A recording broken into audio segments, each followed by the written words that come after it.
The 16th of May 1943. 23:28 hours. Möhne Reservoir, Germany. The water is perfectly still. Moonlight lies across the reservoir like a sheet of polished steel, smooth and unbroken, reflecting the dark outline of the hills that cradle it.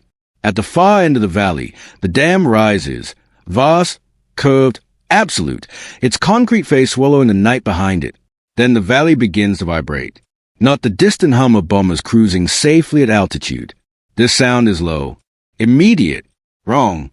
Engines tearing through the air at treetop height, echoing violently off the valley walls. A German sentry stiffens on the dam's crest. He looks up, confused, because aircraft are never this low, never this loud, never this close. Out of the darkness, the bomber erupts into view. A 4-engine Avro Lancaster skims across the reservoir at barely 60 feet. Its propellers claw at the air, whipping spray into pale arcs behind it.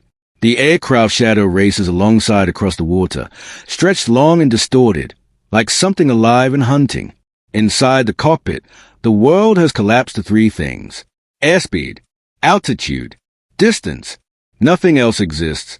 The pilot's hands are locked on the control column, knuckles white, forearms rigid. One instinctive correction, one reflexive pull, and the Lancaster will slam into the water, killing everyone aboard before a single German gun can score a hit. Beneath the fuselage, two spotlights burn. Their beams strike the surface of the reservoir at separate points, too far apart. The pilot eases a nose down by inches. The reflections slide closer together, trembling on the black water. Closer, closer. They touch. That is the height. Exactly 60 feet. Perfect. All fatal. Floodlights explode into life along the dam. The valley is ripped open by white light. Beams snap upward and lock onto the Lancaster, pinning it in sudden brilliance. Anti-aircraft guns answer instantly. Flak bursts claw the sky. Trace of fire lashes upward, red and orange streaks snapping past the cockpit, past the wings, past the tail. The rear gunner shouts a warning no one needs. The flight engineer watches gauges flicker, waiting for failure.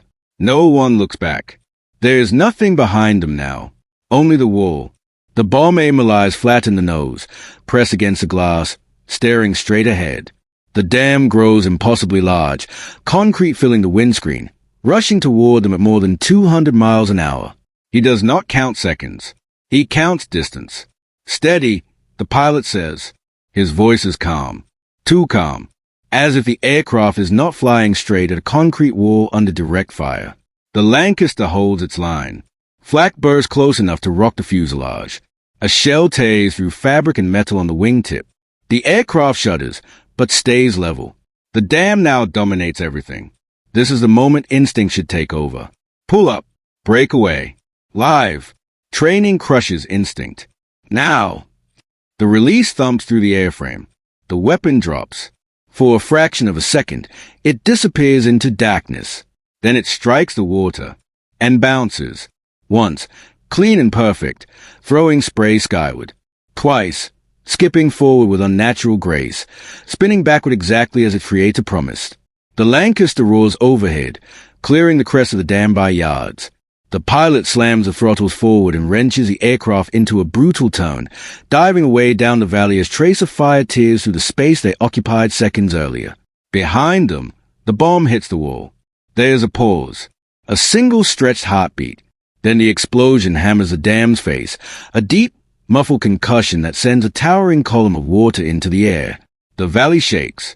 Concrete cracks. But the wall still stands. For now, inside the escaping bomber, no one speaks. They already understand what that means. If the dam did not break, someone else must try. And someone else already is. Out over the reservoir, another Lancaster drops lower. Another pair of spotlights converges on the water. Another crew commits to the same impossible run, knowing exactly how exposed they are, knowing exactly what happened to the aircraft before them. They called the idea impossible. They dismissed it as fantasy. But tonight, the bombs are bouncing, and the concrete is beginning to fail. Winter 1942. England. The room is warm, heavy with coal smoke and restrained impatience. Maps of Europe line the walls. Red pins cluster over cities already bombed, already bleeding. Senior officers sit back in their chairs, arms folded, faces unreadable. They have heard bold ideas before. Most ended with losses written in chalk. At the center of the room stands Barnes Wallis. He does not sound like a man pitching revolution. He sounds like a man explaining gravity. A cylindrical weapon, he says evenly, tapping the drawing, released at low altitude with controlled backspin. It will skip across the water, over the torpedo nets, strike the dam wall, sink, detonate at depth. Silence. Someone exhales through their nose. Another officer glances sideways, unimpressed. You're proposing, one finally says, that we attack Germany's dams by bouncing bombs across reservoirs. Wallis nods once. Yes. The objections arrive immediately, stacked and rehearsed. The dams are massive, curved, reinforced, designed to survive natural disasters. Their defenses are layered, flak towers, searchlights, torpedo nets. And the delivery profile, low, straight, slow, reads like a casualty report waiting to happen. Training alone will kill crews. Operational losses will be worse. Someone says it outright. This is madness. Wallis does not argue. He slides another sheet forward. Numbers. If the dams fall, the Ruhr floods. Power stations drown. Rail hubs vanish. Coal production collapses. Factories stall, not for days, but for months. One breach could do what 1,000 conventional raids cannot. The room goes quiet. Not convinced, but no longer dismissive. The proposal is shelved. Reopened. Shelved again. Debated in corridors rather than meetings. Quietly circulated among those willing to read past the first page. Until the arithmetic becomes unavoidable. Approval comes without ceremony. No announcement. No applause. Just sealed orders and a directive few people are allowed to see. A new unit is formed in secrecy. Number 617 Squadron RAF. Its crews are handpicked, experienced, aggressive, precise. Their Avro Lancasters are stripped down and rebuilt. Turrets removed. Weight shaved wherever possible. Bomb bays open to cradle a strange spinning drum that looks nothing like a bomb. Training begins immediately, and it is unforgiving. Night after night, aircraft skim English reservoirs at mast height. Pilots learn to fly without trusting instruments, judging altitude by instinct and fear. Hills loom without warning. Mist becomes lethal. 2 spotlights are bolted beneath each wing, crude, improvised tools. When their beams touch on the water, the aircraft is at exactly 60 feet. 10 feet too high, the bomb fails. 10 feet too low, the aircraft dies. Crashes happen. Men are lost before they ever see Germany. No one complains. They fly again. At the squadron's head is a man who understands what this will cost. Guy Gibson. Calm. Exacting. Unsentimental. He promises no miracles. Only clarity. Runs will be precise. Timing absolute. Hesitation will kill faster than flak. When the final briefing comes, the room is silent. 3 targets. Möhne, Eder, Soap. The operation's name sounds almost gentle. Operation Chastise. No one is fooled. Across the channel, German engineers sleep easily. The dams have stood for decades. Their walls are thick. Their defenses confident. The idea that aircraft could destroy them at night, flying low and straight, is dismissed outright. Impossible. Back in England, engines are warmed. Routes are memoized. Letters are written and tucked away. Because the idea no one wanted has moved beyond theory. It is aircraft. It has crews. And it is about to be tested in the dark. The 16th of May 1943. 23:10 hours. Ruhr Valley airspace. The hills arrive first. They surge up out of the darkness without warning. Black shoulders of earth rushing toward the Lancaster's nose. The pilot eases the throttles back, letting the aircraft sink into the valley, flying with the land rather than above it. Trees blur beneath the fuselage. A farmhouse flashes past a port wing, so close the crew can make out its pale roof. Inside the cockpit, silence hardens. This is the most dangerous phase of the mission. Not the flak, not the dam. This, threading a 4-engine bomber through hostile terrain at night, below radar, below reason. The navigator glances at his stopwatch. The luminous hands align. Ahead, the valley opens suddenly. The reservoir spreads wide and black, a mirror waiting to betray them. And at its far end, the wall appears pale, curved, immense. The Möhne Dam, already bristling with towers and cables. Floodlights snap on. The night is ripped open by white glare. Beams lock onto the Lancaster instantly, pinning it in brilliance. Anti-aircraft guns answer in the same heartbeat. Flak bursts punch the sky apart. Trace around, slash upward in red and orange arcs, tearing past cockpit and tail. The Lancaster does not climb. It sinks. Lower. The pilot nudges a nose down until the twin spotlights beneath the wings carve trembling scars on the water's surface. The reflections slide inward. Too high. Adjust. Too low. Adjust again. They meet. 60 feet. Exactly. The bomb aimer presses flat against the nose glazing, eyes locked on the dam wall rushing toward them. The sense of speed is overwhelming. Water screaming beneath them, concrete swelling to fill the windscreen. Trace of fire intensifies. A burst rips through the starboard wing. The aircraft jolts. Warning lights flicker, then steady. The flight engineer's hand hovers, ready to call it. He doesn't. Hold it. The pilot says, voice iron flat. This is the point of no return. Every instinct screams to pull up, to break away, to live. Training crushes instinct. Stand by. The Lancaster roars straight at the wall. Now. The release thumps. The weapon drops, spinning backward as it strikes the water. Spray erupts in a white arc. The bomb skips. Once, clean and perfect. Then again, racing toward the dam as if guided by invisible rails. The Lancaster clears the crest by yards. The pilot slams the throttles forward and hurls the aircraft into a savage turn, diving down the valley as trace of fire chews through the space they occupied seconds earlier. Behind them, the bomb hits. The explosion is deep and unnatural, a violence contained underwater before bursting outward. A towering column of water surges up the dam's face.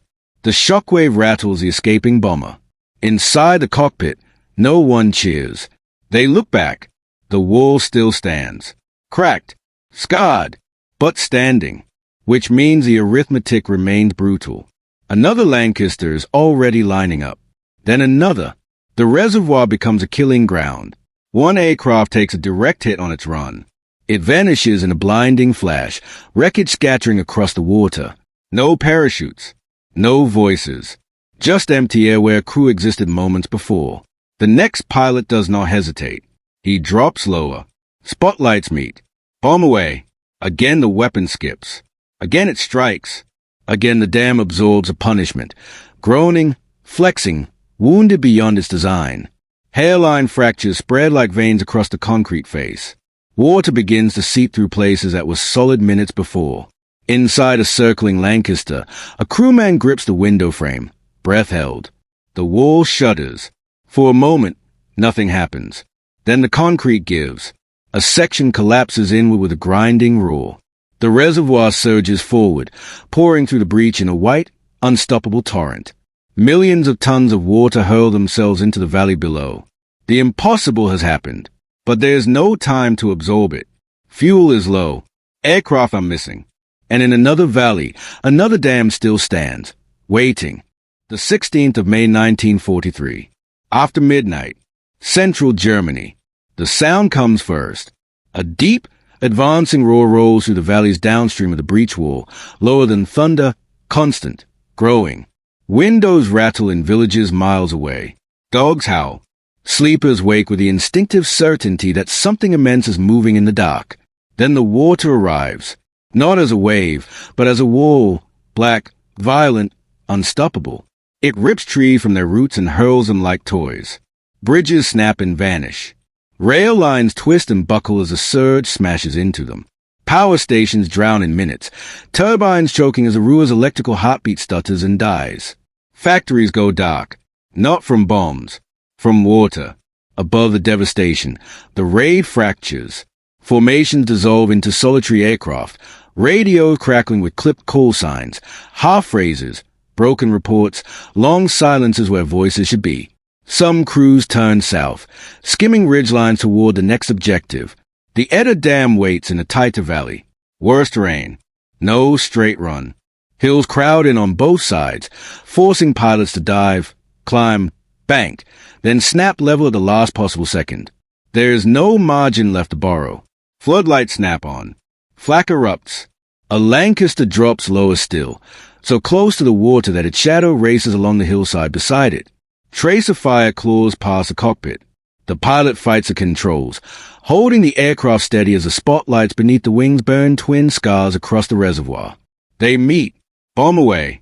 The weapon skips, but this wall is earth-filled, not solid concrete. The explosion hammers the valley, throwing water and debris skyward. The dam shudders and holds. Another run. Another aircraft. One Lancaster clips a hillside and disintegrates in a blinding flash, the shockwave rolling across the valley.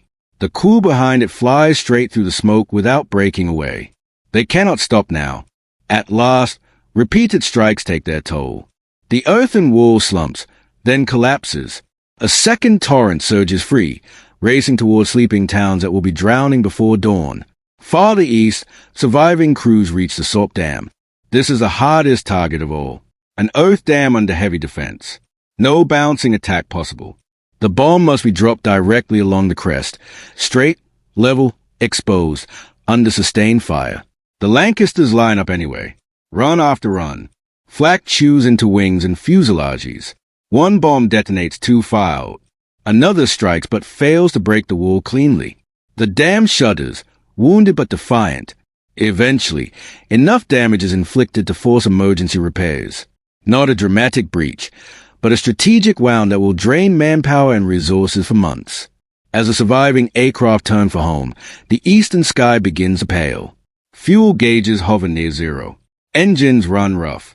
Crews fly by calculation and faith, skimming terrain to avoid fighters that arrive too late, or not at all. Over the North Sea, tension finally loosens. Darkness thins. England emerges from the haze like a promise kept. At bases across the country, ground crews count aircraft as they land. They stop counting too soon. 19 cross the coast. 8 are missing. 53 men are gone. Across Germany, sirens wail as floodwaters tear through valleys. Repair crews scramble. Defenses multiply around every dam, every bridge, every structure once assumed safe. But something essential has already been lost. Certainty. The 17th of May 1943. Dawn. England. The airfields are silent in a way that feels deliberate. Mist clings to the grass. Runways glisten with dew. Men stand beside dispersal huts with clipboards and watches, eyes fixed east, counting every distant speck that might become an aircraft. A Lancaster appears. Low, slow, wounded. Its undercarriage drops late. Oil streaks the fuselage. The engines cough, then settle as the bomber slams onto the runway and rolls to a stop. Ground crew sprint forward. The crew climbs down stiffly, faces gray, eyes unfocused, alive by margins measured in feet and seconds. Another aircraft arrives. Then another. Some limp in missing chunks of wing. Some trail smoke. One touches down so hard the undercarriage nearly folds. There is no cheering, only counting. And then the counting stops. The number is wrong. 19 Lancasters crossed the coast. 8 did not return. 53 men are missing. Names are read quietly. Some answers never come. Helmets are set down where men should be standing. Letters already written now have no recipients. Inside briefing rooms, the maps are updated with blunt precision. Möhne, breached. Eder, breached. Salt, damaged. Blue pencil lines snake through the Ruhr, tracing flood paths that have swallowed power stations, rail hubs, factories. Intelligence officers speak carefully. Output disrupted. Electrical generation crippled. Repairs underway already. The damage will not last forever. But the shock will. Across Germany, emergency crews work without pause. Prisoners and forced labor are driven to shattered dams under floodlights. Concrete is poured day and night. Anti-aircraft guns multiply around every reservoir, every bridge, every structure once considered immune. But certainty has cracked, because something fundamental has changed. Back in Britain, a quiet engineer studies the reports alone. Barnes Wallis does not celebrate. He understands the arithmetic too well. Men lost to turn equations into reality. Lives traded to prove that physics could be bent into a weapon. What would dismiss as impossibility has become precedent. For the men of number 617 Squadron IAF, the raid becomes legend and burden entwined. They will never again be ordinary aircrew. From now on, they will be called when targets are too hard, too deep, too dangerous for anyone else. History will remember the spectacle, the spinning bombs, the shattered walls, the flood waters tearing through valleys in the dark. But those who were there remember something smaller. The spotlights touching on black water. The moment when there was no escape left. Only trust in training, in mathematics, in the men beside you. They called it impossible. They were wrong. And the war has not yet finished learning what that means. Summer 1943. Europe. The dams are patched. Concrete is poured under floodlights. Scaffolding climbs broken faces. Anti-aircraft guns multiply like iron thorns along crests once thought invulnerable. Engineers work around the clock, racing not just against time, but against memory, because everyone now remembers. What failed, how it failed, why it failed. Across planning rooms in Britain, the conversation changes tone. Maps are no longer dominated by tonnage alone. Precision takes center stage. Geometry, timing, deception, engineering. Operation Chastise is no longer a raid. It is a proof. The idea that masses everything dies quietly. In its place grows something more dangerous. The belief that the right weapon, delivered in the right way, can collapse systems far larger than itself. For number 617 Squadron IAF, the consequences arrive quickly. They are no longer just bomber crews. They are specialists. When targets are too deep, too hardened, too politically sensitive to miss, they are called. New weapons appear beneath their Lancasters, long, smooth shapes heavier than anything flown before. Earthquake bombs, tall boy, grand slam, designs born from the same mind that once dared to make a bomb bounce. At the center of it all stands Barnes Wallis. The man once dismissed as impractical now carries quiet authority. His notebooks are no longer curiosities. They are roadmaps. Calculations once mocked now shape entire operations. But he does not celebrate. He reads casualty lists. He understands what every success costs. In Germany, the lesson cuts deeper. If dams can be broken, so can bunkers. If walls can be deceived, so can defenses. Radar, concrete, steel. None of it is absolute anymore. Confidence erodes. And in war, confidence is a weapon. Air planners on both sides begin to think differently. Not in straight lines, but in vulnerabilities, angles, unexpected approaches, assumptions waiting to be punished. All because, on one night in May, a few crews proved that physics could be turned against belief. The war accelerates, and somewhere ahead, larger targets wait. Bridges, submarine pens, fortresses buried in rock, each one built on the same dangerous idea, that it cannot be touched. The men who flew low over black water know better now. So does the enemy. And the final reckoning of that knowledge has not yet arrived. Years later, the dams stand again. Concrete has been poured thicker. Slopes reshaped. Anti-aircraft emplacements removed, then forgotten. Grass grows where floodlights once burned through the night. To a passing eye, the scars are gone. But the lesson remains. Operation Chastise did not win the war. Not alone. Not even close. The Ruhr recovered. Factories resumed. Germany adapted, as it always did. And yet, nothing was ever quite the same. Because something far more valuable than concrete was broken that night. Assumption. The belief that size guaranteed safety. That thickness meant immunity. That some targets were simply beyond reach. For air forces around the world, the implications were seismic. Precision would define the future. Not mass alone, but insight, engineering, understanding how systems failed, not just how they were built. The night of bouncing bombs became a case study taught long after the guns fell silent. For number 617 Squadron IAF, the legacy was written in quiet stone and long memory. Their name would forever be linked to ingenuity and courage, but also to loss. 53 men who never saw the morning. Crews who learned, too young, what perfection costs. They carried that weight for the rest of their lives. And for Barnes Wallis, history eventually caught up. The engineer once dismissed as impractical lived to see his ideas reshape warfare, and then push beyond it. His later work aimed not at destruction, but at understanding how structures could endure rather than fail. He never forgot the man. Equations are clean. Combat never is. Stand at the water's edge today and the reservoir looks peaceful. Wind ripples the surface. Sunlight dances where spotlights once locked onto death. It gives no hint of what happened here. But listen long enough, and you can almost hear it. The engines, low and fast. The gunfire, the moment when a bomb touched water and refused to sink. They called it impossible. They called it madness. Until the bombs learned to bounce. And in doing so, taught the world a truth that still echoes through modern warfare. There are no untouchable targets. Only ideas waiting to be challenged.